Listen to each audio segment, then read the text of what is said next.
Welcome to my world.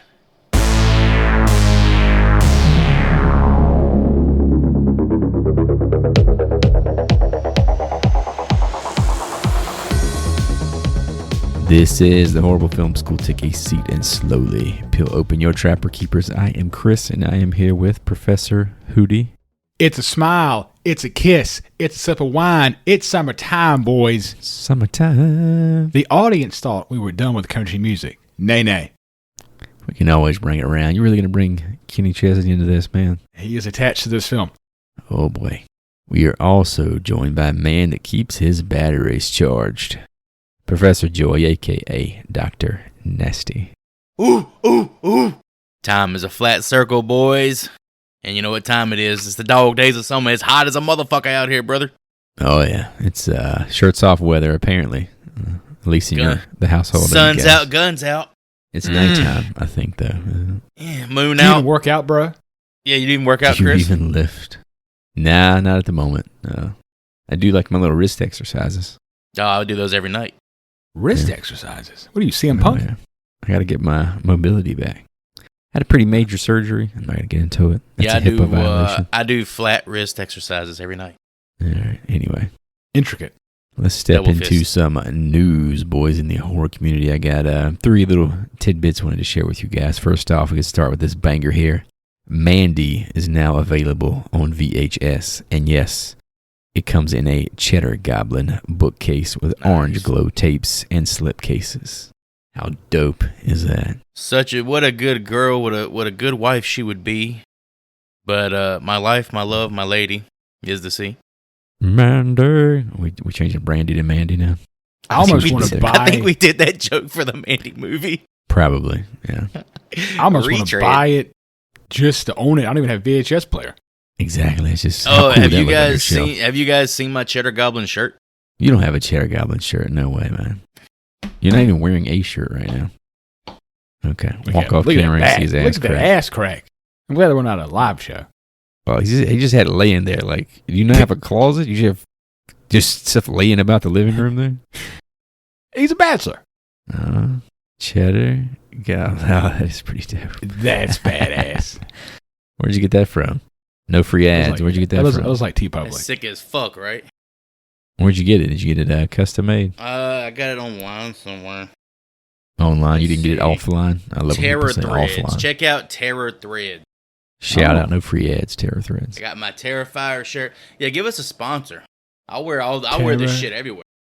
I could sing a jingle. We can get the whole thing going. Man, it's pretty dope. I got a picture of me at Fort Sumter with this shirt on in Charleston. It's a highly specific photograph you're dope. referencing there. Cause that's somebody's got that on their phone. That exists in the world. I got you. It looks awesome. Also here, my boy Robert Eggers. You know I love my Robert Eggers. His next film, Werewolf, has cast its two leads. The werewolf will be played by Aaron Taylor Johnson, with Lily Rose Depp coming back from Nosferatu as well. Aaron Taylor I was hoping for man. the triple name combo with the Aaron Taylor Johnson and the Anya Taylor-Joy. But yeah, we got the first hyphenated name. The Lily Rose is hyphenated. Hyphens all over this cast. And the last thing I got here, I thought this was pretty bizarre. I don't know if you guys are familiar with Universal's Halloween Horror Nights, but they're creating a Terrifier haunted house. that's gonna be fucking sick. Like Sounds like it could be really bad.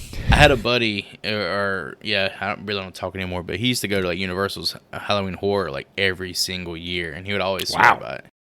So Yeah, I've People heard love big deals Yeah, about it. But that it's Terrifier haunted house, that sounds like you got to sign a waiver for that one. Sounds like my worst nightmare. Just chainsaw right up Hootie's ass as soon as he walks in the door. what if you go in there and they just give you like a cat of nine tails and you just like whip somebody? Jeez. They give me the cat of nine tails? No, they would become be art. wasted on you. They give it to me. If you wasted, I don't want this shit.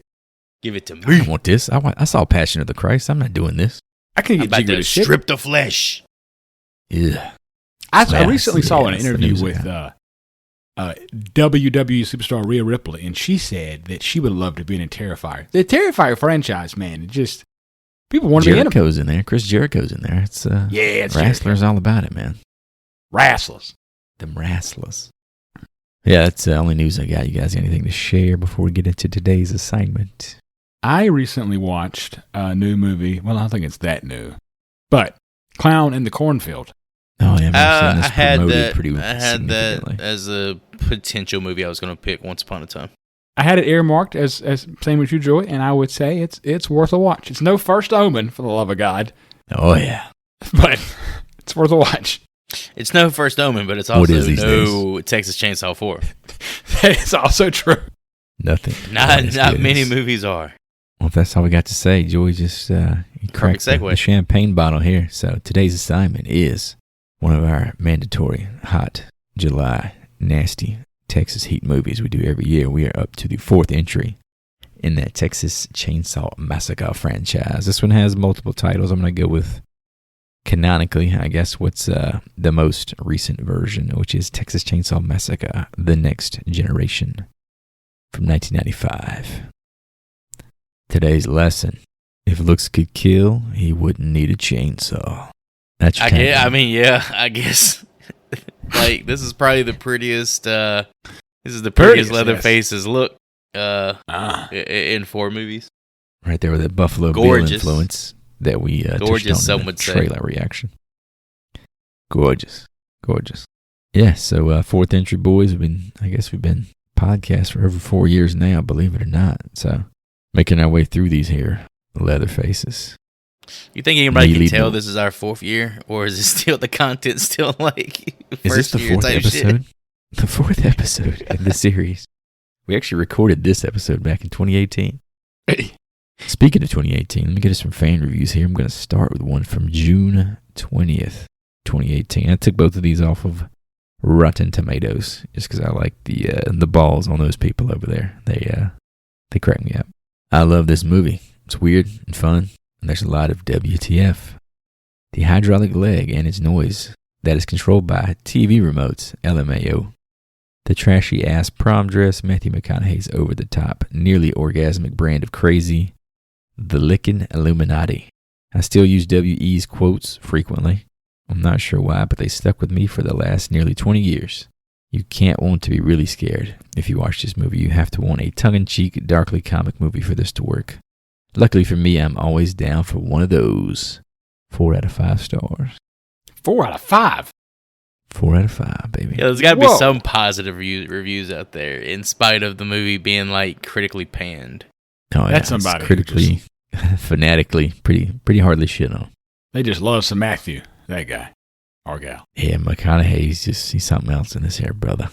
So yeah, the probably more common here, the negative spin. This is from June 28th of 2022, also via Rotten Tomatoes. If I could give this movie 0 stars, I probably would. This movie has to be the biggest piece of shit I have ever seen. Family scenes made me want to turn off the movie. I barely finished it awake and sane. The characters are so obnoxious. Besides Jenny is the reason this movie gets 1 star instead of 0.5. What a terrible film. Jesus, 1 out of 5 stars. Really, like the shining, the takeaway is Renee Zellweger like killed it in this. I like that Renee Zellweger. She's all right. I don't. Zellweger, she's going places. I feel like the first review was milking McConaughey, and this one's milking Zellweger. I mean, if obviously in retrospect, we all have the retrospect of 30 years of Hollywood since then, but those 2 leads are the story of this movie, basically, right? They're the reason it got shelved to begin with. So. Is Leatherface even on the fucking movie box? All the promos I've seen is like clearly a woman dressed up like Leatherface, but it's not the Leatherface we see in this movie, so it's kind of confusing. See, but I think that's like a movie poster. Like the DVD release is really the McConaughey's face, Renee Zellweger's face, side by side. That's true. With no fucking chainsaw, no Leatherface, none of that shit. I did see, I think it's an alternate poster, but of the same, like still 94, of the lipstick is a chainsaw. I saw the lipstick one, the chainsaw. That was kind of cool. Yeah, it's cool. It's never a good sign when your movie poster is better than your movie. Yeah. Sadly, you might be right. Well, with that reception, go ahead and crack the box office open for this bad boy. Reports vary, but from what I understood, looks like this was a $600,000 movie. Its total box office haul was $185,898. What? $185,898. They released the freaking dollar. Bro. Didn't they release this movie 3 times? Yeah, they tried. This movie is a flop, bro. Wait a minute. So it was made for $600,000 and lost money. Yeah, didn't even make 200. That's almost impressive. That's why it was on the shelf for 2 years, and even with that, still didn't make any money. I can't wait to talk about the director then, because I got a lot of thoughts on that guy. Which is wild, because I use a template for my notes here, and I always have like the budget section. I'll have like blank million versus blank million, you know, because I know that's what I'm going to be filling in. Not this time. I had to delete all that. You know, about dollars and cents. Look, I know I'm putting the cart before the horse, but there's a reason this is like the last canonical Texas Chainsaw movie like ever. I think it's what reboots since. I've tried like following, like when I was doing the research, I was trying to follow the path through the movies, and I really don't get it, man. Well, I think it was originally conceived as a direct sequel to the original, like disregarding the second and third one. None of it makes sense, no matter how you try to canonize it in your mind. None of it adds up. Oh, I know. It seems like they tried to remake the first one over and over. I mean, all I can think about is Leatherface standing at that water in part 3. Just oh, yeah. Yeah. Excalibur coming out. Oh, what a trailer, man. What we took for granted with the second and third one, huh? Vun, vun, vun, vun. All right, let's get into the crew, the people who put this beautiful piece of celluloid out into the world. Start with the writer-director, actually. It's a fella. I feel like we've misappropriately called this person a woman in the past, by the name of Kim Hinkle, who, of course, is known as the writer of 1974's The Texas Chainsaw Massacre. Kim Hinkle, more like Ray Finkel with this Ray Finkel with this Ace Ventura. With this fucking version of Leatherface, am I right? Finkel is Einhorn. Do you want to go Laces out, Kim. Do you want to go over what other films Kim directed, Chris? Oh, yeah. Jumped out there. So yeah. Go ahead. Yeah. It had this long fucking list. This prestigious list. This dude walked in the gym, grabbed a basketball, shot it from 3-point line, missed a whole backboard and rim, and never directed anything else in his life. He did the fucking airball shit. What's the guy from the Lakers that was like the biggest meme? He has that meme of where he shoots the 3 and he turns around and he think he hit it, but he fucking misses it. Oh yeah. I don't remember the player, but yeah. But yeah, this is an airball situation, directorial debut as well as swan song. First and last. He had that one chip to play, and he played it. I mean, shit. Well, dude, he got the that guy was like he's like a film professor in Corpus Christi. And I think he got that just based off of his experience as a Texas Chainsaw Massacre writer. Oh, yeah, he's royalty in Texas, I guess. All right. Do I have time to go in on Mr. Kim Hinkle? I got a few notes about him. I don't understand what you're going to go in about.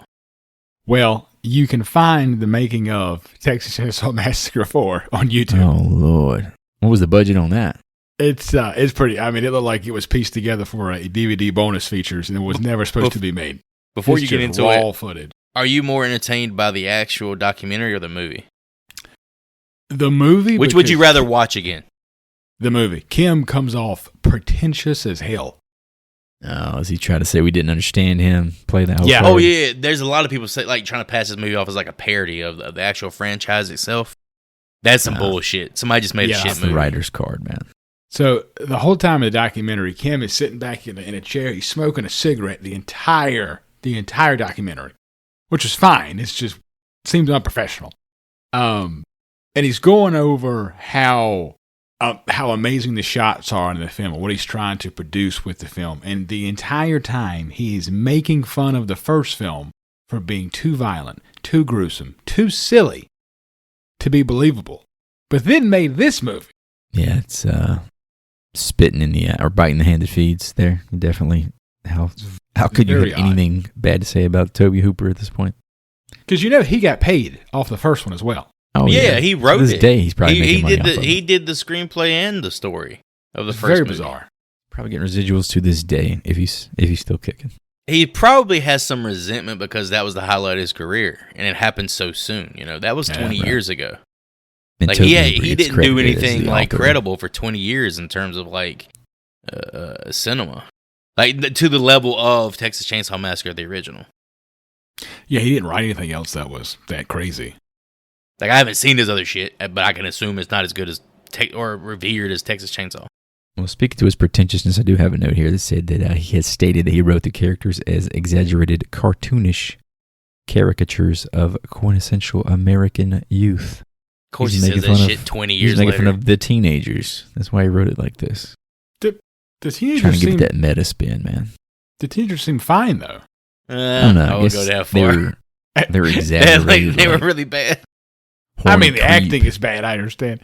The acting's bad and the writing's fucking awful. Well, we're back to Kim. Yeah, Kim says it's intentional. They're cartoon characters. They're not real people. What? Do you know what Kim would say to you, Joy? You didn't understand it. You just don't get it. That's the thing. I'm your prime fucking audience, bud. I'm a fan of the franchise. Like, why not appeal to me? There's a reason your movie made less than a quarter of its fucking budget. And it barely had a budget as it was. It's wild to understand the fandom around other franchises, but this one it's just really tough for me to somebody who thinks like this is the GOAT franchise. Like, if someone really goes to bat for this one, I'd like to have a conversation with that person. Yeah, because go ahead. You don't really hear a lot of people say Texas Chainsaw is their favorite horror franchise. I agree, but we always hear it's always in the mix, right? It's always in the conversation. Oh, the original. It's just as heralded as like Jaws and Halloween. And probably, rightfully so, I would say. But we all know, like, Jaws is a oneer. No one looks at it as like a horror franchise. But Texas is up there as like a top 5 horror franchise in some people. Yeah, but you hear some people say Exorcist is the same, in terms of like the franchise. But then if we hadn't done this podcast, would anybody of y'all seen the sequels at all? For The Exorcist? Yeah, for The Exorcist. I would watch the third one at some point. No, probably wouldn't have if I hadn't been satisfying that itch from researching all this stuff. Yet I know for a fucking fact, as kids, me and you watched this movie quite often. Oh, I've seen it several times. This was an HBO's fucking special, dude. All the time, for some reason. I do not know why. Yeah, this is on rotation. It must have been really cheap for HBO to just crank it out. Clearly. I'd be doing the McConaughey bark or the Vilmer barking at the moon all the fucking time. Oh. McConaughey is unhinged in this movie, but besides that, when we look at sequels that we've covered, and one we haven't covered yet, but we've all seen it, know it's bad. Exorcist 2, Heretic, Jason X, Leprechaun Space and 4, or Texas Chainsaw Massacre Part 4. What is the worst? What's the best? I ain't saying the best. I was an Exorcist 2. You need to put Freddy's Dead on there too. Is Freddy's Dead? Okay, all right. Freddy's Dead as well. Pretty fucking bad. It killed the franchise. I am biased to Freddy, but yes, Freddy's Dead. Yeah, but it killed the franchise. I understand. What's Freddy's Dead? Hold on, am I behind? The one where he's got the "In the God of the Vida, don't you know that my love is true?" Remember the map kill? The video game kill where he's got the guy in the power glove. I love that one. Was this bad? Was it bad? It starts off with like the Wicked Witch bullshit, and then like the house is falling through the air. Yeah, I remember that. Yeah. See, I have a lot of good memories of that, though. I probably haven't seen it since I was like 7. It's got Tom Arnold and Roseanne. You saying this is a bad example of 80s? Oh, no. It's an example of like a movie that's considered the worst in the franchise. A franchise killer, we're talking about. Yeah, franchise killer. I mean, so which one is the worst of these franchise killers, you're asking? There were some redeeming qualities in Exorcist 2. I think I had to watch it 3 times. Halloween Resurrection. Can we put that in there? Oh, shit. Is that the one they were... Trick or treat, motherfucker. We should make like a fan poll to the worst of the worst. The worst of the sequels. What about Rob Zombie's Halloween 2? A lot of people despise that one. I think this might take it from me. Not to put the cart before the horse. Well, we'll see. We got to. Someone needs to audit all of our grades at some point and tell us which movie did we really hate the most. I think this might be the worst. Now, y'all some bitches hated Leviathan. I tried to show y'all high-scale horror in the beginning. Check out this Leviathan. It's because, I mean, the thing wrong, what was wrong with that movie was the fact that you attached it to The Thing. That was like, it's like The Thing. When it comes to sci-fi horror, man, it's like you have so many bangers. It's not that, I don't think it's that hard to make a good sci-fi horror. No, I think it's the highest brow version of horror, is the sci-fi version. It's the smartest horror movies. It's literally always in the same setting, always the same general like story of what's about to happen. Same setting. But they're all fucking enjoyable. Yeah. Anyway, getting back to it, I had one more little bit of trivia here about Mr. Hinkle. Said he deliberately wrote themes of female empowerment into the script, specifically in Jenny's character, whose narrative arc begins with her turbulent home life. Don't forget that part. And through the endurance of further abuse at the hands of Leatherface and the family, emerges as a self-realized individual. That's writer talk right there. So this is very much a, I'm coming out. I want the world to know. Gotta let it show. Come on, Chris. He had a plot in there. If you didn't pick up on it, that's on you, brother. No, I mean, the movie starts off with like the family or her family like getting beat on by the stepdad. The thing about it is, as I watched the movie, totally forgot about that scene until I read that note doing my research. I was like, oh yeah, I guess it's true. It just wasn't. We didn't spend enough time in her home environment for it to really stick for me.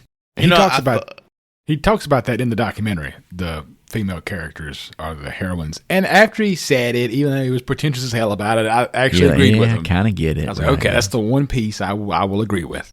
He's a writer, man. You got any more interesting tidbits about Mr. Hinkle? Either one of you?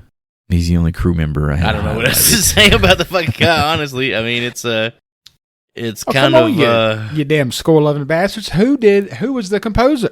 Who composed this, Joy? Did you follow up on the music? I ain't got a fucking clue. Yeah, soundtrack went down. Fred Durst? I don't fucking know, man. It could have been Fred Durst. That did it all for that nookie. All right, we got no one else to highlight. Let's talk about the production here. I think this is, I'll just open with this one big thing because this is kind of the note of the movie as far as the production is concerned. It premiered at South by Southwest in 1995 under the title The Return of the Texas Chainsaw Massacre. Had a limited test release market, but the following year, Columbia TriStar acquired the rights and pretty much locked this bad boy up. They re-edited it, retitled it Texas Chainsaw The Next Generation, and its release remained delayed until early 1997 due to legal disputes between the studio. Filmmakers Hinkle allegedly said that they withheld the film following the success of its stars Renee Zellweger and Matthew McConaughey. Didn't want to shit on the title characters there. Oh, no. They wanted to shit on them, but I think I read... The studio was like, no. I read that Zellweger and McConaughey said fucking no and filed like an exploitation lawsuit and said, hey, if you like come out with this and try to like crash our careers by just having our names up in lights over this piece of shit, we're going to sue you for exploitation. Well, considering how cheap this movie was, you think this was 95, was supposed to come out. 96, she has Jerry Maguire. 96, he's in A Time to Kill. You don't go and watch those two movies and then the following year watch Matthew McConaughey in Texas Chainsaw The Next Generation. Watching him fucking licking really on her face and shit. Like, that's Jake Brigance. Jake Brigance is over here trying to fucking molest fucking Renee Zellweger. Now imagine she's white. And I got a mechanical screaming for batteries thrusting into the air. Imagine she's white and I got a mechanical dick. I will go deeper into McConaughey when we get there, but he's always talked about how he did this movie and then Dazed, and there was just like, nobody knew who he was, and then A Time to Kill came out, and his name was up in lights, and he was on People magazine. It was a big deal. He became somebody. My mom was in love with him at the time when that movie came out. She's like, that's the sexiest man alive, Chris, and I believed her too. And right beside her was Joey going, look at Oliver Platt. Look at him. Oliver Platt, though. That guy should be in Lake Placid one day. I'm looking at Donald Sutherland. I'm like, man, that's how I want my grandpa to be. Man, I do love some Donald Sutherland. Racist bastards. I do think I had a really big crush on Sandra Bullock from that movie. Oh, yeah. That was another formative movie, dude. We watched the hell out of that movie. It makes no sense to show that movie to a bunch of 8-year-old boys. But yeah, they deserve to die and I hope they burn in hell. Ah, Sam killing it. Between A Time to Kill and Demolition Man, Sandra Bullock had a hell of a run as far as just like being absolutely gorgeous. She was that queen of like 95 to 98. You know what my big takeaway from that movie is? I still can't figure out the 3 shells for wiping your ass. Nobody can. Oh, so that's like a thing? Yeah, it's a thing. Okay. All right, good. Now I feel better about it. I was waiting for Taco Bell to take over the world. Oh, I learned something random. In America, it's Taco Bell. In the European version, I believe it's Pizza Hut. Tidbit. Okay. There you go. I'm totally fucking confused what we're talking about here, but yeah, Zellweger McConaughey, that's kind of the big story of the production. Thought this was kind of funny too. At the time of filming, the working title was The Taxidermist, Texas Chainsaw Massacre 4. How fucking dog shit is that? How fucking dumb and nonsensical is that? Why do you have to fucking hide that you're doing a Texas Chainsaw 4? It's not even hidden. It's right there in the title. These motherfuckers are working out of like a single camper. And they're like, oh, we got to hide this production. $600,000. Yeah, I did see like they were literally working out of a camper. Like they were doing hair and makeup in the front seat. They were like, yeah, it's insane how crazy guerrilla warfare production this was.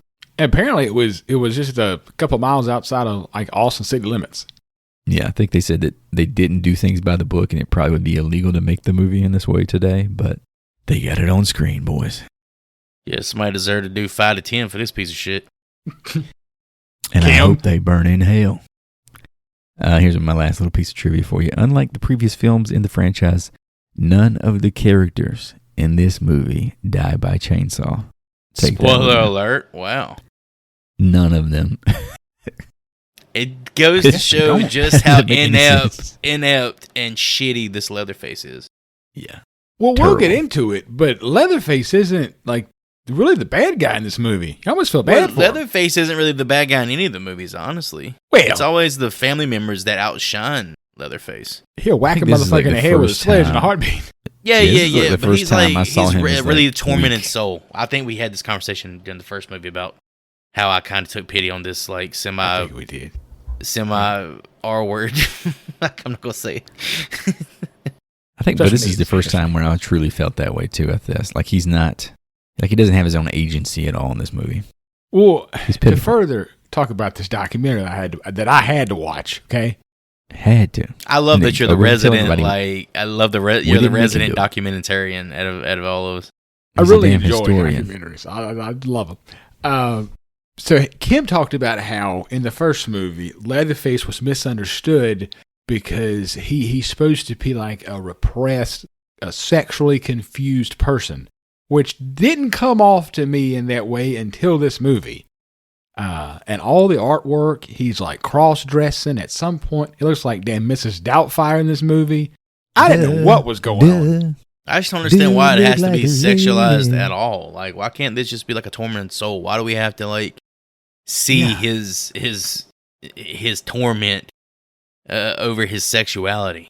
It's weird for me. It just comes out of fucking nowhere. It doesn't make any sense. I think it ties back to the family dynamic here, though. Like, these people are monsters, and if he's the baby brother, there's no telling what he's been through in his life. I think we even like postulated that maybe at one point he had like a Norman Bates situation where he thought he was mom too or something, you know, because he's always cooking and taking care of people and shit. So maybe it's he takes on the persona of whatever mask he wears.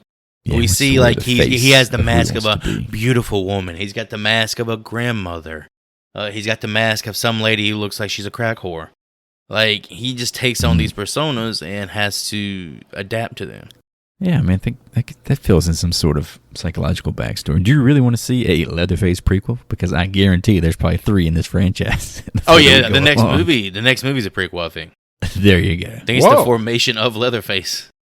Is next Jessica Alba or Jordana Brewster? I think Alba's the Michael Bay reboot. Alba? Jessica Alba, yeah. Jessica Alba's in one of these? You mean Jessica Biel? Biel, yeah. Yeah, I get it mixed up. I always mix those two up. Jessica Alba ain't in this dog shit. Don't get her mixed up. Don't bring her precious ass into this. I can see Jessica Alba 15 years. God, Idle Hands, man. I'm going to tell you what. I can close my eyes and see her in that angel outfit right fucking now. I think wings, yeah. 20 years ago. That was the hardest I busted my entire young teenage life. Yeah, this is true. But like we were saying, this Leatherface is he's weak. He's that's why it's hard for me to, like you were saying, this is supposedly a sequel to the original. There's no way this is the same person. This is not Gunnar Hansen's Leatherface by any stretch. Yeah, it's very confusing. The whatever timeline we're supposed to be going along with here. Even the title of the movie is kind of confusing. What is the next generation? Next gen. Like, is this like their cousins or something? They just happen to have their own Leatherface. I think this was honestly like they were hoping it would. Obviously, they hope it's successful. They were hoping it would like just kickstart the franchise all over again. Obviously, not have another Matthew McConaughey or Zellweger as your leads, but like this was what 20 years, almost exactly since the original came out. 21 years, yeah. If they had the original release date, 74 to 95. They were definitely trying to take a really small budget and springboard off of the name of the franchise more than anything. But he empowered women along the way, so for that you get a tip of the cap, Mr. Hinkle. I wonder how many women have watched this movie that is inspiring women. Yeah, so I don't know if the message got out there, but I saw it, brother. I feel those women are seen, even if they don't see themselves being seen. You guys got any more notes about production here before we get into this plot? I got one. Jim Seadow declined and off the roll, as did Leatherface from Texas Chainsaw Massacre 2, Bill Johnson. Both of them said, fuck you, I'm not doing this shit. No, thank you. You think they saw the script or just I think they probably heard it was a $600,000 budget and said, ain't no way. What's your Leatherface budget at that point? Is Leatherface like your least paid actor? Well, I don't know. This one he actually had to act a little bit. He had to act like a woman and an old lady. What do you think he pocketed, though? Like $10K maybe? I hope he got more than $10K. That's sad. You got to think about it. There's not a lot of like actors in this movie that you got to like pay. Even at this point, McConaughey's not big. Renee Zellweger isn't big. There's nobody that's like big. I'm just curious how the casting budget works. Something like this. The only thing I had was a quote from Renee Zellweger about her time with this movie that I thought should be said. Spill it. It was dangerous. I don't know if any of it was legal. It was a great workout. Running from a guy with a live chainsaw is excellent motivation. It was a lot of fun. It was my first role. I couldn't believe that somebody was going to trust me with that. That somebody was going to take this chance on me. I was really grateful. I have no shame about that movie. Which I thought was like, good for you. Is that a modern-ish quote, or is that from back in the day? I think it was 2018. What is that? That's awesome. So, that's pretty cool. Some humility there. That's pretty cool. So she said, take on me. Take on me. Take me on. Take on me. I'll be gone in a day or two. Because I'll be honest, if I was in this movie, I would probably shit on it 20 years later. I mean, this is bad. I wonder what McConaughey has to say about it these days. I feel like they both probably hate it, but I also feel like they have to be humble. So they can't be like, oh man, they can't really speak how they really feel. I think, like, I'm reading the reviews, kind of putting some of my own thoughts out there. I don't think the two of them have much to be ashamed of as far as this movie is concerned. I don't think either one of them did a bad job. Oh, the movie might not be great. All right, I guess you can argue they did the most of what they're given. Yeah, exactly. For their first acting roles, we've seen way worse. They're clearly the best actors in this film. Exactly. They're clearly the only actors in this film. And they're both brand new. There's one other actress that Joey knows quite well that we'll talk about. They're both very fresh. Quite well. All right, fellas, we got nothing else to distribute on these behind the scenes. Let's crank up them old chainsaws and go cut us up some teenagers in Texas Chainsaw, the next generation.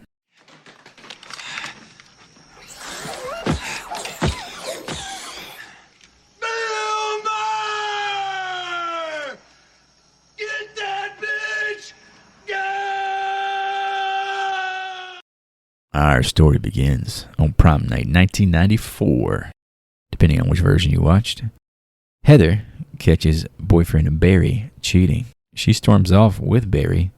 Jenny and Sean are tagging along in the car.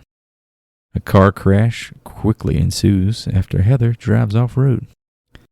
And here we kind of meet all of our teenagers at once. Headlined, of course, by Miss Jenny herself, Renee Zellweger. We've talked about her 10 times already. You may know her from 1996's Jerry Maguire, 2000's Me, Myself, and Irene. My mom loved that movie as well. 2001, Bridget Jones's Diary. 2003, Cold Mountain, for which she won an Oscar and also features my boy Jack White. 2019's Judy, where she won another Oscar, portraying Judy Garland. I really liked her in Empire Records. I don't know if you guys remember that movie. I have no recollection of that. That's not that HBO series? Liv Tyler, it's about where they work in a record store. Vinyl is what I'm thinking of. High Fidelity, that's what's coming to mind here. Was it a comedy, Empire Records? Yeah, it's like a teen rom-com. I think, was it on Comedy Central all the time or something back in the day? Ooh, maybe on Comedy Central. I don't think it was that funny. We used to watch movies on Comedy Central. Yeah. That and Simpler Times. Saving Silverman was on repeat. Oh, yeah, it was. Renee Zellweger has been engaged to one Jim Carrey and tied the knot with one Kenny Chesney. Oh, snap. He kept that hat on the whole damn relationship. Oh, you know he did. She thought his tractor was, in fact, sexy. No doubt. I remember that breakup being a big, tabloid thing when we were probably, in 5th grade. Well, they were only married for, I think it was maybe 1 month, if that. And then she came out and publicly, that's why I'm still not a big fan of her. She came out and publicly said that Kenny Chesney swung the other way. Had a small dick? Oh, that was gay. She said, the quote I heard as a kid, and I remembered it because it was so, I never heard another person describe someone this way, said that he was phony. I remember that quote. That was her description of him. I was like, what does that mean? I never looked into it, of course, in 5th grade, but I guess according to Mr. Hootie here, it's indicative of his curvature left or right. He's never been married since, so I don't know. But anyway, Kenny's just catching the strays for no reason. Fucking Kenny. He's a bachelor forever. One of my favorite quotes from the movie comes from Barry, the boyfriend of Heather, when they're in the car and he's talking to Renee Zellweger's Jenny. He says, "What's the matter? Afraid someone might find out you have tits?" This dude had the most cringe dialogue. I feel like he was whatever character Joey portrays in this life is what this guy was trying to be. Barry should have lasted a lot longer than he does. Spoiler alert. He's like, what'd he say? I'd like to tell girls my dad's a doctor, and if I don't fill them up, then they'll get cancer. Prostrate shit. Motherfucker said prostrate cancer, not that's prostate. If he doesn't get hand jobs. If he doesn't have sex. If he doesn't fucking finish. And then Renee in the back goes, that's not right. Boy. That's not true. Yeah, Sean, her boyfriend Sean's a fucking cuck. And he's back there literally tearing this guy down every chance he can get, just saying, "Oh, that's not true. What he just said is not true. You don't have to come if you're a guy. You can get without it." Like, come on, man. You're a fucking teenager. You're supposed to be 17, 18 in this movie. Yeah, it's weird how these characters are supposed to be. They're nerds. Reddit's not a thing yet. Calm the fuck down. So they're like nerds, but they're supposed to be also the potheads. And why are they in the back of this dude's car anyway? They don't seem to be friends with the guy at all. He said they were hotboxing or some shit. They all hate each other. Hotboxing? It's very confusing, the dynamic between you ain't never hotboxed. I don't go hotboxes. I didn't see any paraphernalia in this entire movie. Like Renee Zellweger is acting high in this scene. Budget. Acting high. If my dad smells this shit, he's going to kill me. Yeah, he's really worried about his dad fucking killing him.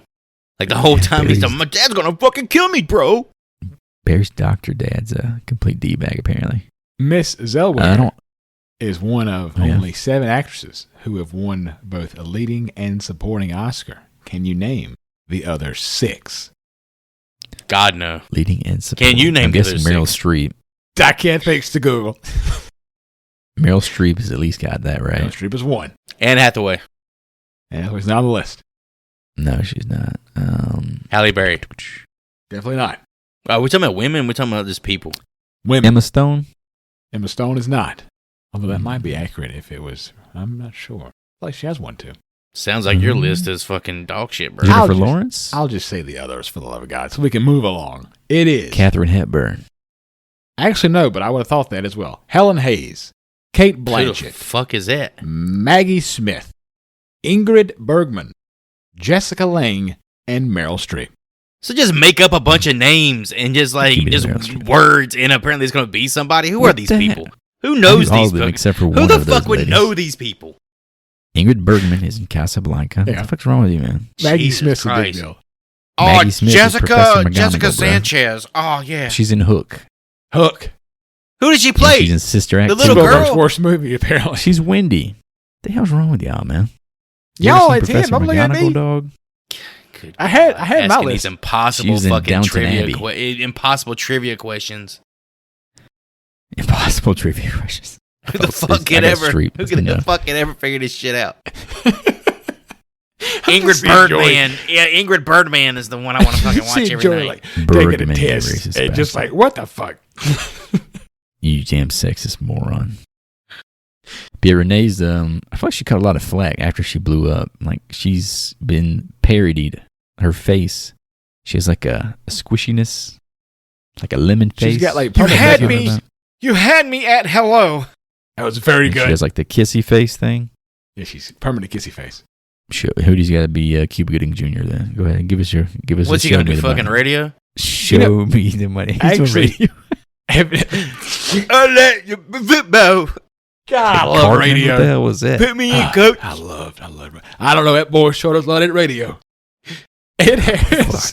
What is it he's eating? What is it he's eating at the fucking restaurant? And it's super gross. He's eating like pie or some shit. He's like eating it with his bare hands. Doesn't he ride down a hill in a grocery cart in that movie? I got zero recollection of radio. He was like holding the radio while he's doing it. What is it? Was it Tropic Thunder where he's talking about you never go full retard, man? You never go full retard. Was he talking about? No, he was talking about Sean Penn.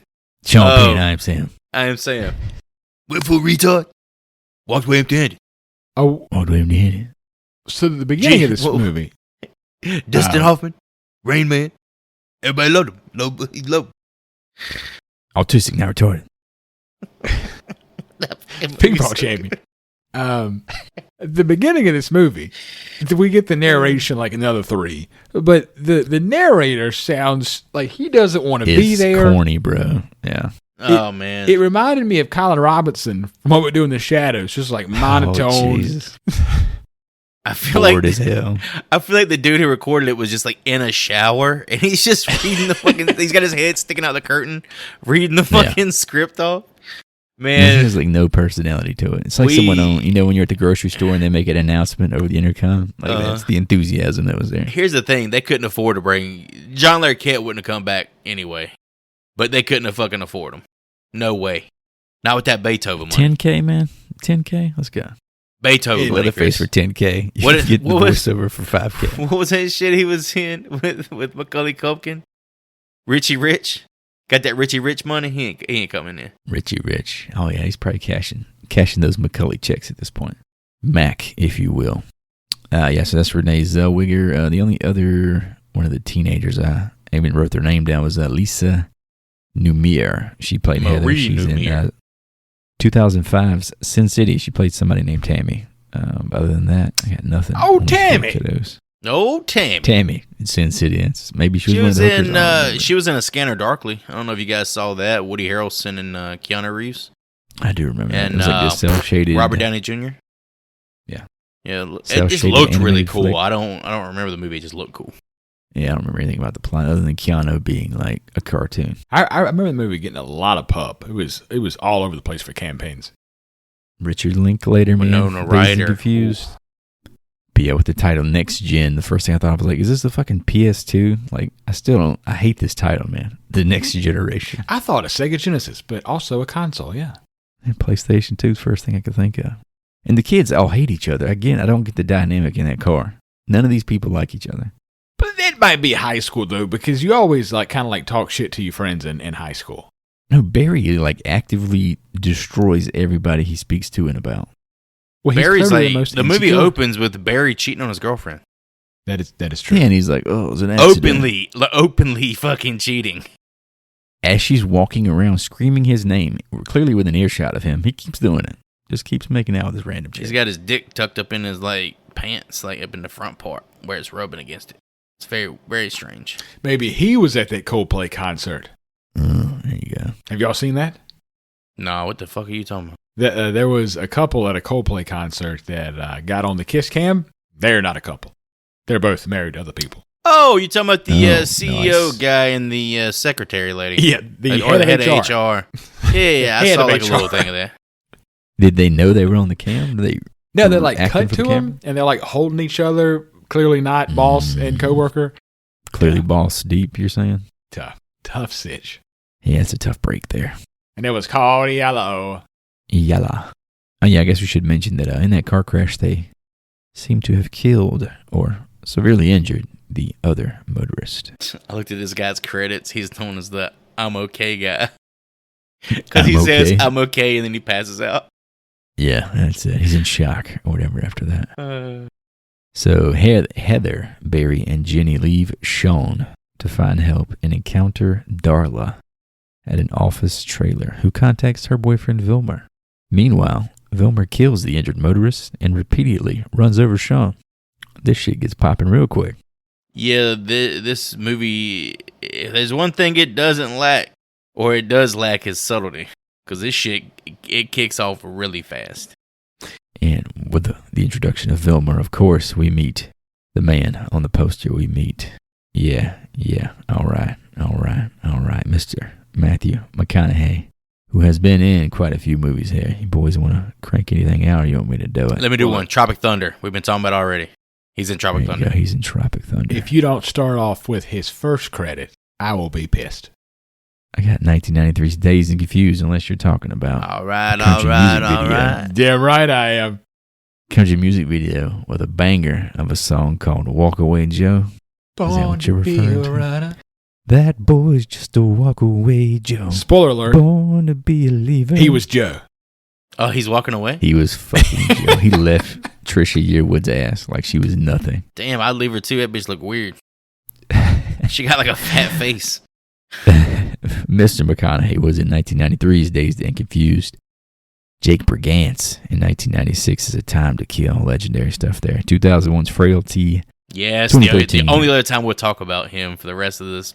It's the only other time he's like somebody that you don't want to be like is in Frailty. Frailty's good. He's like always charming and everything else. 2013 Dallas Buyers Club, for which he wins his Oscar for Best Actor. Wolf of Wall Street that same year. 2014 Interstellar, and 2014 my personal favorite, in True Detective, where he played Mr. Rust Cole. Is that like the best run of the 21st century? Oh, he was hitting banger after banger. Like, dude, wins his don't Oscar forget 2013. Mud. Mud was slick. Wolf of Wall Street was slick. Mud, yeah. The Lincoln Lawyer is my favorite of his.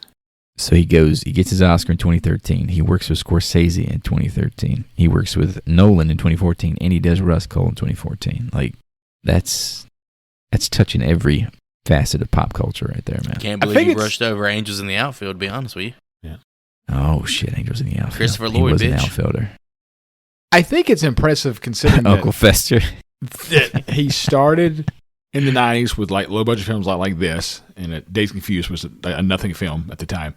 And then he went through about a decade of chick flicks. Yeah, he got into that failure to launch mode. And came out the other side to win an Oscar. He grew the hair out. That's what it was, man. Oh. As soon as he grew the hair out, it changed. Keon, let's back up the old Keon grew the hair out there, because that son bitch is balding like hell in this movie. Yeah, he took that Time to Kill money and spent it well, is all I can say. Oh yeah, because I'm a man who has to look at his hairline, kind of track it, and so I kind of. You have like a ruler or something you use? Well, I just how far from the eyebrows? You go to a dermatologist and they like take pictures. You know how like parents. Parents will mark their kids' heights and shit on the door frame. This motherfucker's marking his hairline. He said, "Baby, get the colored pencils out. Mark my forehead. Take a picture. But yeah, I gave up on that a long time ago. But I know balding when I see it. Talk about this motherfucker look like his hair is in low tide. All I hope for, boys, is coming like, back. when I'm 50, I have the Joe Buck, like, hair in the back, but combed over to the side. Oh, Yeah. that Joe Buck thing. Look, Man. make the most of what you got, you know? Just enjoy life. Is there any... David Lynch is still like the old man hair that I will always be most jealous of. David Lynch's hair. Thin, but it's still, like, not thin. His hair was gorgeous. Yeah. Is there any, Rest in like, peace. particular quote of his from, like, any of his movies that sticks with you? Like, what's your favorite McConaughey quote? Now imagine she's white. That's what it I got it now. Imagine she's white on here. Yeah, I got that one. All right. Of course. All right. He even uses that in this fucking movie. I don't know if you caught that. All right. He brought it back for this one. One of my personal Time is favorites. a flat circle, baby. Time's a flat circle, yes. That's what I love about these high school girls, man. I get older, they stay the same age. Same age, man. He was so good in Dazed and Confused. Dude, I got a few Anything right. Russ says is fucking fantastic. Yeah, like though, man. death created time to grow the things that it would kill. The fuck does that mean? Fucking You nihilist, imagine Woody man. Harrelson's character just sitting there fucking looking at him trying to figure out what he's talking about. He says, you gotta quit saying shit like that. Yeah, you gotta He's like, stop what? saying crazy Like you could shit. smell a psycho's fear and shit. I just want you to stop saying weird shit. Just shut the fuck up when we're in the car. Woody is also just killing it in that show. No, he's great. Oh, You mean you can't smell crazy pussy? He says, you got some kind of inkling what my wife's pussy should smell like. All time great television season. really, Top really two. So I think you two know that I was a big McConaughey guy for a long time. And when I Still is to this day. when I like something, I go all in, as this show has proven. But I read his book Green Lights when it came out. I think it was like 200. yeah, that was a big deal. Huge I deal. remember being like all over Audible. Everybody's like promoting it. Like, you got to listen to him read it, man. I didn't do that. I read it myself, and it made me not exactly like the guy.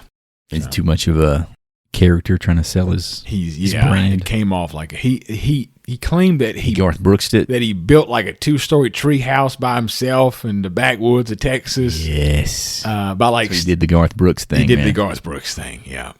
He turned himself into some kind of like mythical, like, I'm so awesome at everything I've ever done my entire life, bro. Yeah, that's how it came off. So, you know. Yeah, well, that sucks. I hate to hear that. I do enjoy the man in a movie. And like I said, 2013 to 2014 is hard to go against, no matter who you are. Daniel Day-Lewis would have a hard time competing with that run. And I feel like you need to talk about old Sweet Sweet Darla. Darla, oh yes. Last thing, I have one more note here about McConaughey before we leave him. Hinkle said that there was a visceral sense of danger in the room during McConaughey's audition. Apparently, he wanted him to act against the lady that was in the room, and he grabbed like a pencil or something and pretended like he was going to kill her, and she believed him. Wow. During his audition, he was into method that. actor. She was terrified. Imagine big, sexy, shirtless McConaughey coming at you, like trying to kill you. Then Damn, did they say he popped his shirt off before the scene? He just unbuttoned his He shirt. was trying to get them nipples out in the whole movie, dude. He was like, ugh. He does keep ripping his shirt open a lot. Yeah, he's trying to show you, man. He's like, you don't even know what's under here, girl. They also mentioned Darla, his girlfriend, as it were. There is an actress by the name of Toni Perinsky, who you may know from 1999's Varsity Blues. Miss Davis, the teacher that also worked at the strip club. Got it bad, got it bad, got it bad. I'm hot for teacher. Hot for teacher. Gosh, she got It's some amazing. amazing breasts. Because there's so few things I remember about Varsity Blues, but this lady's toplessness, I vividly remembered. This was like a coming of age movie when we were 10. Literally coming. Exactly, man.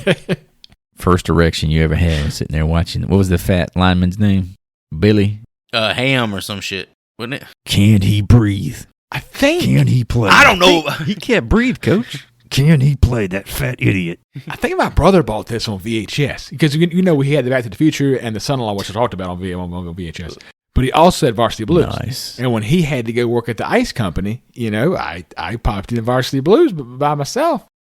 The first chance Hootie the whipped got, cream scene, the first chance Hootie got when he saw that scene, as soon as everybody was at the house, he got some whipped cream and was putting it on his fucking nipples and his fucking dick. Now, Ryan, we're gonna be gone for a little while. I need you to be good in the house now. Oh, I'll be good. Who ate my whipped cream?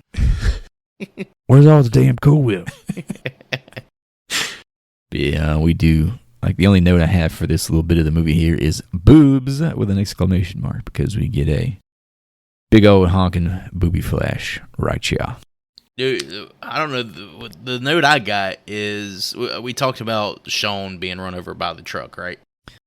At the point where, repetitively, right before that happens, he sees Vilmer out of the car and can see and hear that he's got an electromagnetic leg.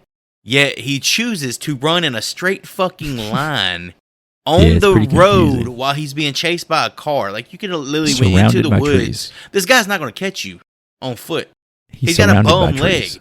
It's just such a fucking stupid decision. I feel like it's a caricature. It's the thing that Austin Powers made fun of with Michael McDonald, where he's like screaming in front of the thing for like 5 straight minutes. Yeah, the steamroller is going like half a mile an hour.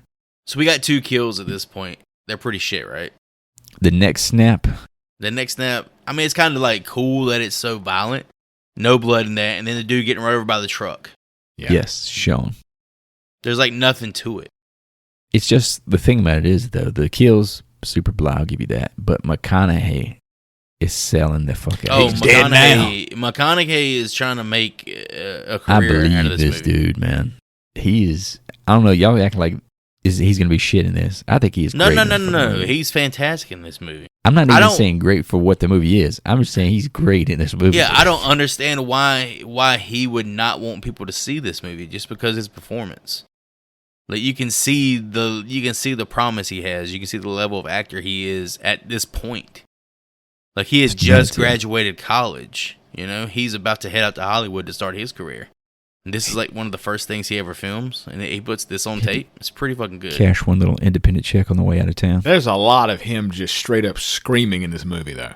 Going nuts, dude. Oh, he's fucking Nick Cage. He's Nick Cage in this shit. Yeah, that's a good connection. Oh man, Nick Cage is a legend. So how did you guys feel about the setup where she's calling Vilmer? It's all kind of, it's Drayton Sawyer gas station shit. Yeah, that's all it really is. It's like, the same old, here's the normal looking person who baits you into the family. For what reason, though? This is where it gets kind of confusing, and we'll see in a bit. Heather and Barry. Sorry. For that, I don't know how you guys were, but I don't remember a lot of this about this movie. And when it got to her calling Vilmer, that's when I realized, oh, that's how all this works. Like, that's when it clicked for me, and the memories came back. The only memory, I had 2 memories attached to this movie, and that was Renee Zellweger running in the woods from a chainsaw, because that feels like that happens a lot. She runs really fucking fast in this movie. It's actually very impressive how fast she's running in this movie. There's a few of her where it's actually her running. She's really she's pretty quick. Oh, shit, okay. Very athletic. And the leg. Of course, I remember the leg spasming out. Yeah. Like, that's the only 2 images that really stuck with me. I had no memories of Darla at all. Well, I had a connection, old Darla. So I wasn't putting on my brother's VHS to fap one out either. It's a nice little double header there. So you remember like plot details at this point? I just remember Darla's character and her connection to Vilmer, and it like made everything else click. Because before I don't remember how they got here. I remember Joey talking about during the trailer reaction. So I guess a year and a half older than me, he probably had a better memory of what we were watching at the time. Heather and Barry find a remote farmhouse, as one does in these movies. Leatherface eventually attacks Heather and locks her in a meat freezer. Barry is eventually killed by Leatherface with a sledgehammer. Very formulaic here. What did you guys think about Leatherface's introduction, though? I like how creepy it was. He's just standing behind her on the swing, licking her hair. He just comes from off camera, like slides into frame. It's just like no smelling her hair. Or anything. He's just there. I like that. And then the chase scene with him and Heather, it felt like it took forever, right? Yeah, a lot of running in this movie. Well, they had no budget. They had to fill time. Oh yeah, tonight's the night we run. We get a really good look at Leatherface in this scene. Man, the design of the mask and just the overall like costume, it looks just bad, sloppy, and lazy. Like you can see the actor's nice ass teeth through the mask. Like you remember Gunnar Hansen from the original had those like fucked up teeth. Yeah, he was like licking his mouth and stuff, like the Joker. Apparently, a little more depraved. To point out the mask, you are correct. Again, in the documentary, which at this point I think might be better than the damn movie. They talked about how the mask kept falling apart and they had to like reattach and glue it together. Yeah, it looks like literally half-assed, like it's only covering like a quarter of his face at some points. But yeah, with the whole meat freezer sequence and him locking her in there, putting the barrel on top of her, whacking Barry over the head. It's like all things we've seen Leatherface do before. And he just seems so much weaker than we're used to, you know? He just seems like a powered down version of him. What do you guys think about the character of W.E.? That's like another antagonist, a member of the family who like is the reason that Barry even goes in the house in the first place. He's the smart ass with all the quotes, all the literary quotes he keeps pulling out of everywhere. Yeah. I thought he was pretty cool. I liked the actor. I thought he did a pretty good job of. Yeah, I figured you guys would recognize new, him from like Justified. I thought he'd been in more stuff than he had. I did look into his filmography. He's been in a bunch of shit. Like a lot of like numerically, it's like 70 roles or something. I thought he looked familiar, but it's like Joe Stevens. I remember him from the remake of True Grit as like one of the lawyers. Wow, yeah, he's got a very unique voice. W.E. Walter Edward is the character's name. He's played by Joe Stevens. Leatherface here is played by Robert Jacks, who apparently was just a local radio DJ that they got to do this. Apparently friends with Viggo Mortensen in real life. Apparently died in 2001. Apparently. That's always got to bring up, when we've lost our horror. So he never got to see the Fellowship of the Ring, you're telling me? He never fellowshipped, no. Viggo's best friend. He could have been one of the orcs. Oh, Speaking of Viggo, what's the bigger flex? The fact they got Viggo in there or the fact they got Matthew McConaughey in the franchise? What's the bigger flex? McConaughey at this point. Yeah. I don't know if Viggo's good. That's a tough question. Because it takes Viggo how much longer to break out? Another 10 years after that? What is it? I guess Lord of the Rings, right? Yeah, really. When he hits his big break. Yeah, that's 10 years after the fact. He was in Crimson Tide. I feel like his biggest break, though, it trumps any sort of movie that, I guess Dallas Buyers Club. Outside of Dallas Buyers Club, the Lord of the Rings franchise or trilogy trumps anything that Matthew McConaughey put out, right? That trumps anything anybody's ever put out. Yeah, but he's trilogy of all time. Like arguably like the lead role outside of Frodo Baggins. Fair enough. But I think the fact that it's so far removed, though, I don't think it really, because this is McConaughey. You got to think about between Dazed and Confused and A Time to Kill. Like you can say you contributed to that. If it took him 10 years of shine just to get off of Leatherface, was it part 3, right? It's just called Leatherface. And when it seems more accidental than here, it seems like you could say, oh, yeah, we helped discover Matthew McConaughey, I saw something in him. Did you two catch? So what do you think about these two quote-unquote kills? I guess Jenny isn't a kill. She just gets maimed pretty horrifically. I did like this. Yeah, she gets don't she get put on the meat hook as well? Yeah, she gets, it's definitely Heather. I think I might have said Jenny. Yeah, Heather gets meat hooked. Definitely a callback to the first one. I think they could have did that way better. You know what I would have rather seen? Because they take her out of the meat locker so that they can throw fucking Barry in there, I guess, to have him for dessert or dinner tomorrow night or some shit. I think it would have been way cooler if they would have just threw his body on top of her body while they're in the freezer. Like, have them in there together. It's like a psychological horror type deal, Like, have your dead boyfriend's body laying on top of you in a freezer. Nasty. That's more for the Terrifier franchise. Oh, yeah. Chainsaw up the ass. It's so weird to me, too, man, because Leatherface is just randomly screaming in this shit. Like, the whole time. He's scared, dude. It's almost like it's a fucking cosplay of Leatherface. He's radio. It's not even the real character. I can't stand this shit. I don't know if you were talking about him prepping them for food here. I don't think it's ever really established whether they're cannibals or not because they're ordering pizza. I don't think they are because of the pizza. I don't think they're cannibals. They keep talking about how we're getting pizza. We got to get this pizza. I'm going to pick up pizza. Yeah, but like every once, I guess one of those things, if you have tacos every night, you're going to be tired of tacos.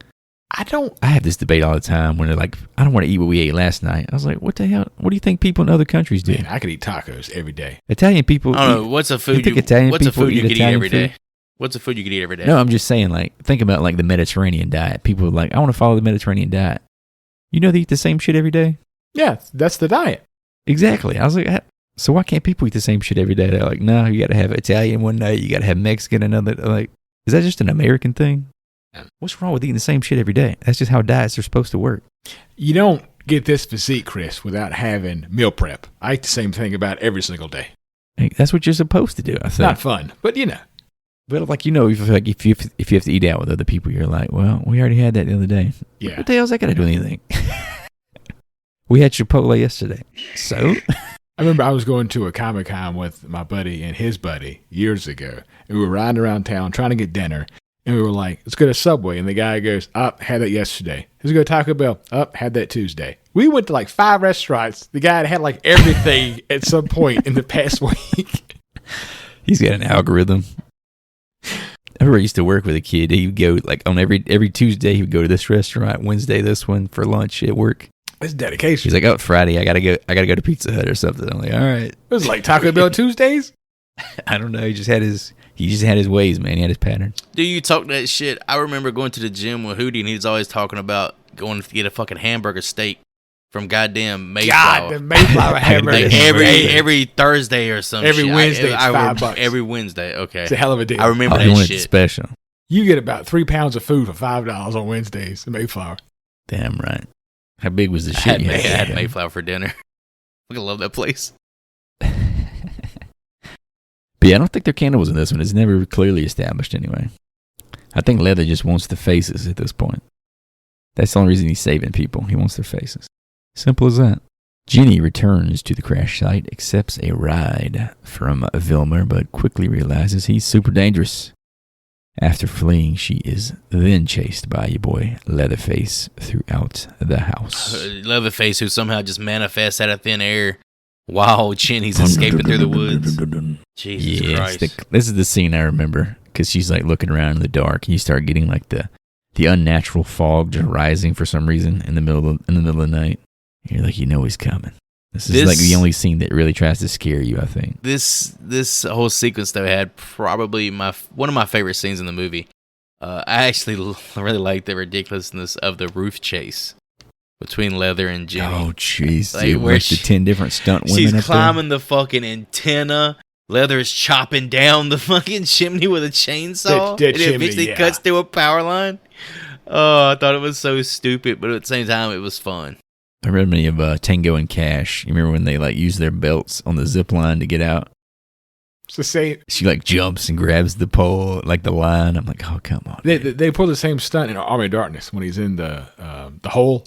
Oh, yeah. There's that belt up. It like wraps around perfectly. Yep, I remember that. But yeah, what'd you think about McConaughey losing it on her in the ride, giving her the hitch in the ride?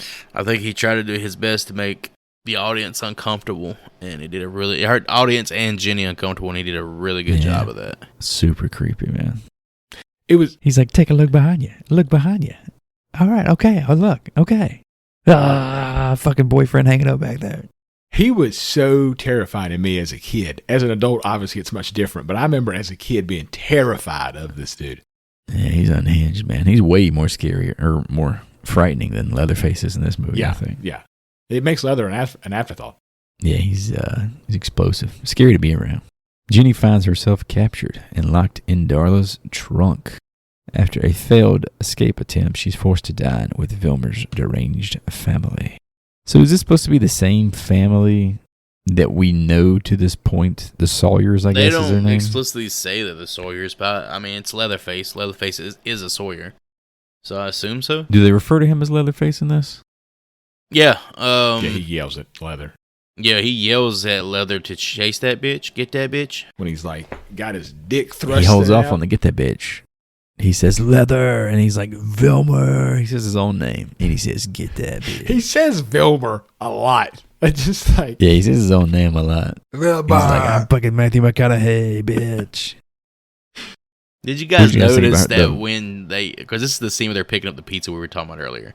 Did y'all notice the guy who was running the windows at the restaurant turning the fucking pizza on its side before he hands it through the window to her. And it's clearly that right there fucking upset me. Because I'm thinking about myself as a customer. If somebody was delivering my pizza or giving me my pizza and they turn it on the side and hand it to me, it's clearly an empty box. I'm getting some money back, okay? I mean, you would think somebody on the set would have said, "Hey, can we turn the pizzas the correct way? Can we treat these pizzas with some decency?" Jesus Christ. But yeah, the whole cop's walking up on her when she's like, "You don't want to know what's in my trunk." I feel like they were like really proud of this scene, and it just, I don't know, it did not entertain me in the slightest bit. Also, on the way home to like bring back dinner, Heather is mysteriously laying in the middle of the dirt road. She got out. Yeah. How does bitch get off the hook? She pulled herself fucking off. 6 feet off the ground. She flexible. She went full Tom Cruise in Mission Impossible. Had a nice little hook in her back. Yeah, she like whacks her in the head with a little stick, real gentle, like a twig. She's like, "I'm gonna beat you to death." It's like pop, pop, pop. The sound design of that shit was so good. She gets back. She's like, "You got to go pick up one. You got one out there in the road." This is where Leather dresses up like Mrs. Doubtfire and gets a matchmaker, maybe a match spark. W.E.'s like chasing around that cattle prod. The cattle prod he was beating Jenny with earlier. He needs a broom guitar. That scene would have been, if he came out with like straight up Robin Williams, Mrs. Doubtfire broom guitar musical sequence with Aerosmith blasting out of fucking lost. He just face plants a cake on the side of the screen. Dude looking like a lady. Right, he's like, what is going on? The scene with but at the dinner table, he hits him with the all right when he gets there. McConaughey does. And the whole shotgun thing made me like more uncomfortable than just about anything in this movie, dude. Dude was like putting it in his mouth. Oh, the mouth was cool. I gotta say that. That dude was just insane, I'm watching it and I'm entirely thinking, oh, this thing isn't even loaded. Turns out one of the barrels is fucking loaded. Yeah, that dude's crazy, man. Like when he snatches it from him and he starts doing the Yet another his adrenaline is just fucking firing on all cylinders. I think we need another McConaughey performance like this. This is unhinged to We've never seen him this crazy, to the craziest degree. You need to put him in like a Mandy. Imagine him in something like that, just losing his shit on that'll be his next part of his career. He starts doing the like straight to DVD, but also good at the same time movies. Like the Cage-assance. That's what they call the Nick Cage resurrection we're going through. Once he gets to that period in his life. This is the part of the movie where Vilmer or Matthew McConaughey really gets a chance to shine. Like through his torturing of Jenny, the torturing of his own fucking family. I'd say Darla like everybody. Dude, when he's got Darla on the ground with his like bionic leg on her throat, like the sound of it actuating him, throwing his head back, and in her face, like she's looking up. Oh man, it's so good. He tortures. Who's Leatherface's brother? I guess we've established that at this point. I don't know how W.E. is another one of the brothers. I'm not sure. But yeah, everyone just bows down to this guy. He's just king douche. Who's Vilmer? Vilmer. And this is when, all this being said, this is when the shit actually gets weird right here. Rothman, a member of a mysterious secret society funding the killers, arrives, reprimands Vilmer, and reveals himself to Jenny in a very disturbing encounter. This dude looks like a mix between like a Team U Judd Nelson and the fucking dude from Wanted. McAvoy? James McAvoy's dad in the movie. Like the assassin. This whole thing was weird as this is where it goes. When the dude popped his shirt open, I'm like, what the fuck is going on? I got shades of the Frighteners when he pops that. Was straight out of the fucking Frighteners. He pops that shirt open, yeah. My body is a house of pain. Jeffrey Combs. He had like the nipple rings that like throughout over his abdomen, and there were some carvings in there. What the hell is going on? Did you guys figure out what this was about? This whole dialogue that's playing out with him like talking to Jenny about what's going on. You can hear Vilmer's leg in the fucking background. Just then he's licking her face. I think he's some sort of like sadomasochist. Who like is it part of the Illuminati part of because they talk a little bit earlier in the movie about how Vilmer works for the Illuminati and his job is like to cause pain in order to allow people to reach like a a certain, ritual or like something? a transcendence or something. His tow truck is called Illuminati Towing on the side of it. Oh my god, damn it! I thought this guy was a clever writer. It's You know another what he one bragged of about? it's another one of Ray Very Finkel, subtle Ray writer. Finkel's bullshit. Okay, I guess that answers that. I really enjoyed So the dinner table. I know we talked about it, but to go back to it, the dinner table scene where there With the was corpses around it. bone art everywhere. I know Joy loves the bone art. Bone. No, first of all, Bone. motherfucker, you want to say it right. Bone art. I can't Bone say art. it right. Bone art. Bone art. If you just say it like English is not your first language. And in Bone. the middle of the table, although never used to kill anybody, is a big ass chainsaw, like it's a centerpiece, like it's a Thanksgiving turkey. And on the other end is Grandpa, who just gets up and walks out of the room and is never That seen was again. the shit, man. Yeah, never That seen was the- again. I audibly laughed when I saw that shit. I thought he was going to Just stab fucking- somebody because he had a knife. I'm out. He just He leaves. just said, "Fuck just it, leaves. I'm out." He's just done. He didn't even. I was kind of annoyed that he didn't look more like deprecated. He looked like he was in pretty He good looked health. better than the first one. The first dude was like mummified and shit. Like we didn't know he was alive. This was like just some dude sitting there. Just some He dude. just fucking got up and left. Also, probably Like, oh shit! also a radio DJ. I gotta get back to the nursing home. What the fuck going on here? Yeah, that was a great scene. I did laugh at that. But yeah, this Rothman guy pretty much tells him, "Don't be a silly boy," and then kind of leaves, and that's kind of his contribution to the film at this point. I can't believe I just used the word "film" to describe what we watched here. But yeah, And Vilmer cuts himself in punishment. yeah. Vilmer grows unstable. He definitely kills has Heather. some hitcher like tendencies. The hitchhiker. Yeah, he like mental breakdown just waiting to happen at any point. As we said, Vilmer grows unstable. He kills Heather with his cybernetic leg and attacks his own family. Jenny, being the bright gal she is, seizes this opportunity to escape. This motherfucker goes full jackhammer boot on the neck. Dude, when he fucking starts crushing her head, he's groaning like he's taking a butthole splitting shit. It's so Nah, that dude's good, coming, man. That's what I thought. I had to rewind and make sure there wasn't like pants unzipped because He was coming for real. that was weird. Yeah, he was getting off on whatever that was. Getting off on the pain. If you Oh, will. Dude, boy. And then the fucking probably the best scene in the movie. The remote control battle over Vilmer's fucking hell. fucking leg, where Renee Zellweger's character has a remote control and he's got a remote control, and they're fucking just mashing it back and forth like it's like battle bots. What's that little Rock'em Sock'em robots or some shit? They're just fucking mashing it as fast as they can to try and get it the leg. Give To you fucking, thumbs up. oh, It reminds me it's of so Mario good. Kart on the Super Nintendo, where we'd hold the button down so hard to go faster, you get blisters on your thumbs. Mhm. Pressing the fuck of that little button. I wish they wouldn't have made that so goofy because the fact that it's just it's a duffel bag full of random ass remote controls that apparently like the play button makes the leg work. Yeah, it's kind of confusing. But again, if you're confused about what we're watching here, that is par for the course. Jenny flees and is picked up by an elderly couple in an RV.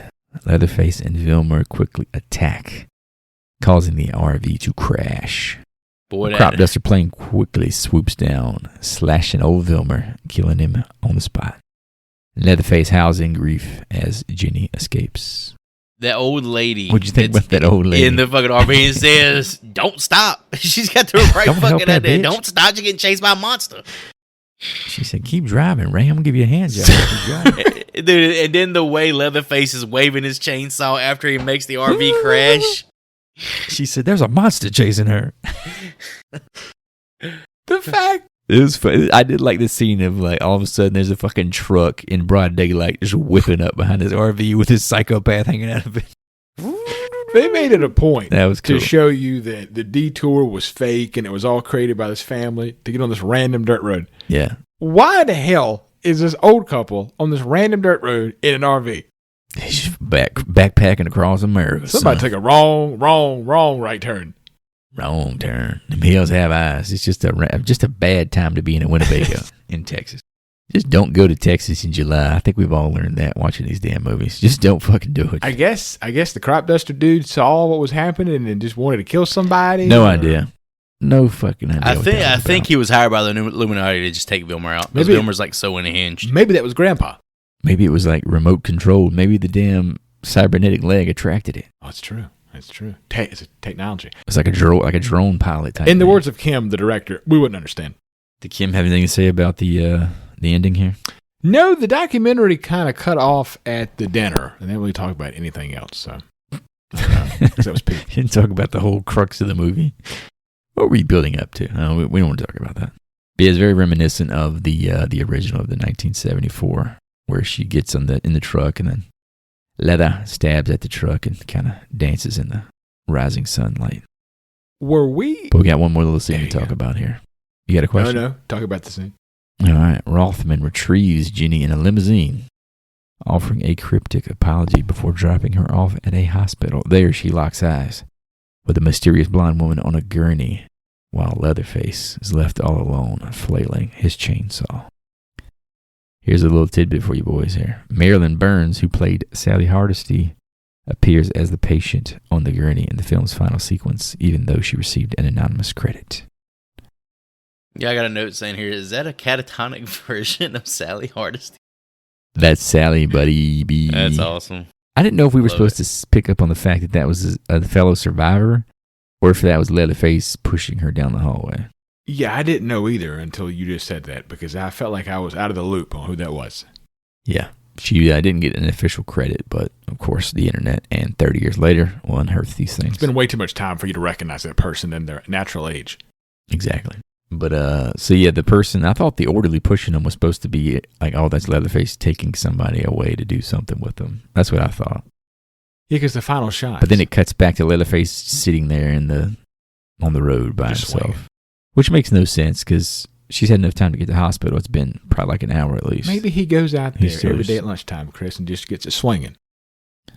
Just getting his exercises in. Dancing in the moon. This is where Vilmer died. Vilmer. Maybe he's reacted to the death of his brother too, because he probably looks at him as a father figure, I guess, at this point. What a father. Daddy.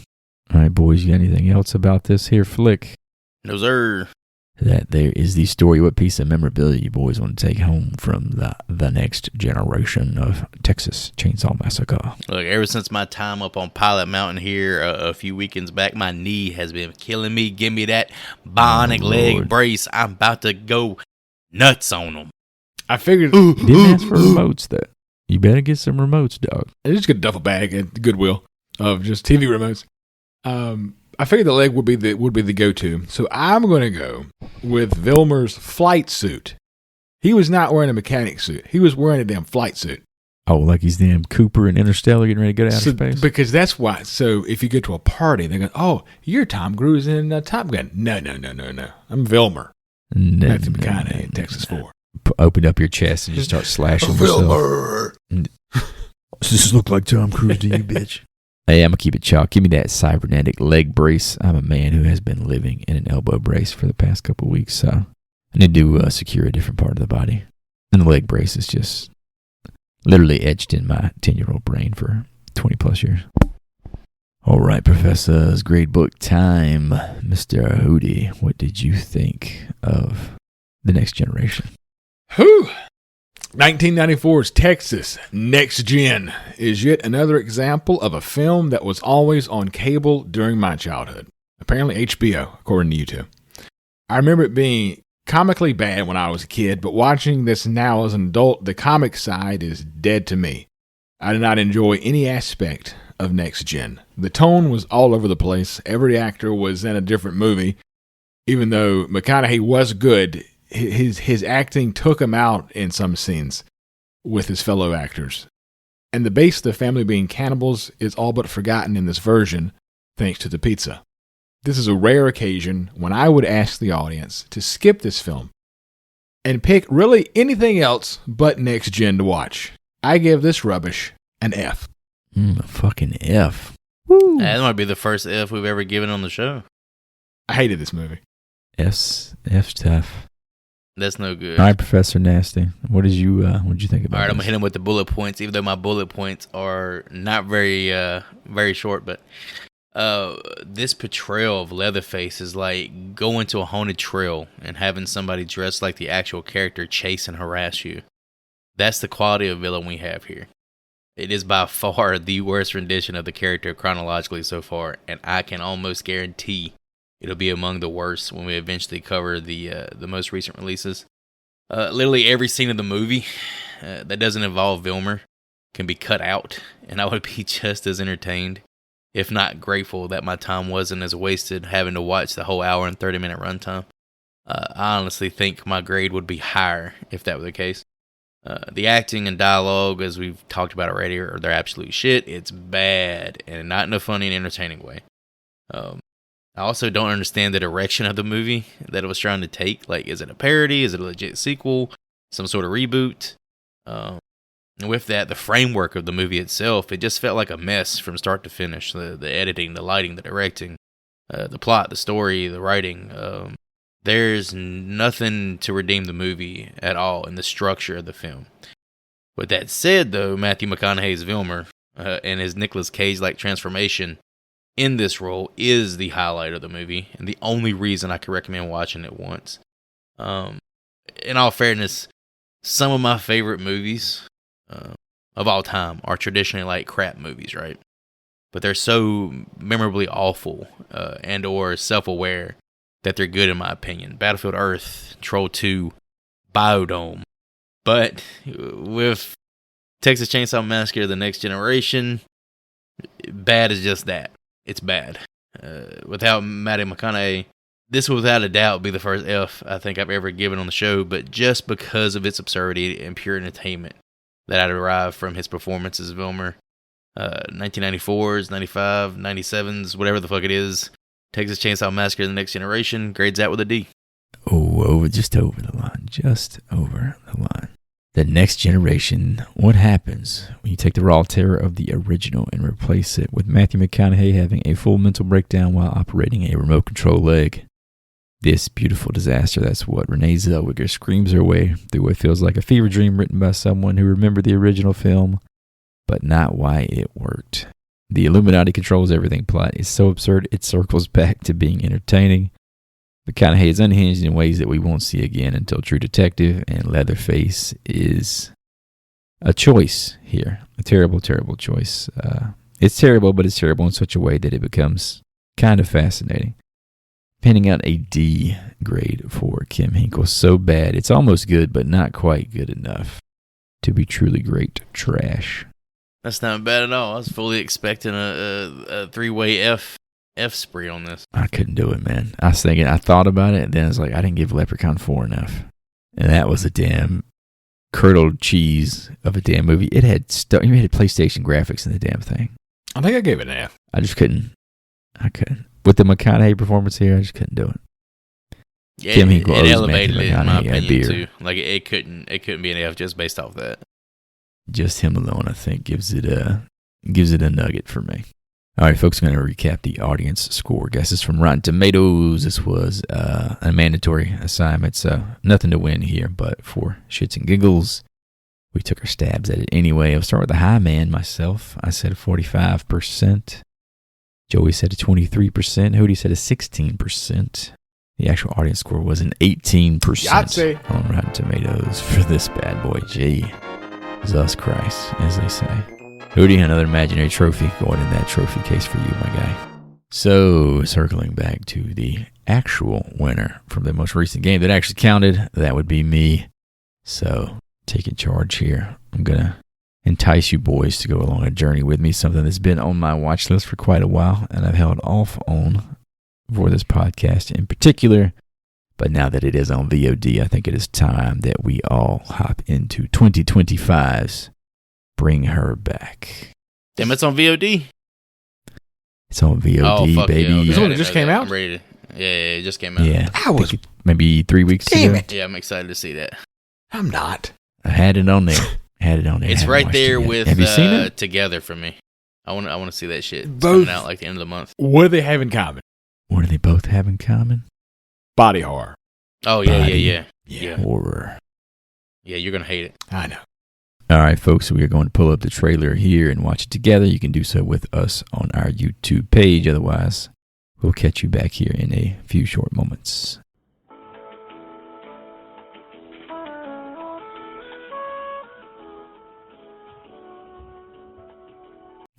there, boys, was the trailer for Bring Her Back from 2025. Where do we think that sits on that Rotten Tomatoes audience score? Since this is my movie, I will not be participating in this game. I'm going to go high. Let's say 80%. I think that's a good take. I haven't seen anything about this as far as reviews, but based off talk to me, I'm going to body out. I'll do 85. Ooh, 80, wow. 85. Look at these boys. Watch it be like a 62. So that anybody is within, probably. If anybody's within 5 points, they Price is Right bullshit. They get to choose what to watch next. Price is wrong, bitch. If you're new to the show. And with that being said, thank you for listening. Check out horriblefilmschool.com. You can find links to all our episodes, our social channels, and our merch store. But as always, you can support us for free in 3 simple ways: rate, review, and subscribe. And if you're feeling truly generous, send us some batteries for all these damned remotes. Personally, I'll be sending my support to women, flashing those perfect orbs of love and affection. You keep doing the good work. As always, if you're hearing our voices, spread the love, spread the campaign that is the Horrible Film School. And I have the homework assignment of watching body horror, my least favorite. And I'm out. Thanks for all the likes, the subs, the listens, the follows, the downloads. Really appreciate you guys, gals, support, as well as your time and attention. Be sure to join us next time when we take another trip down under in 2025's Bring Her Back. Class dismissed.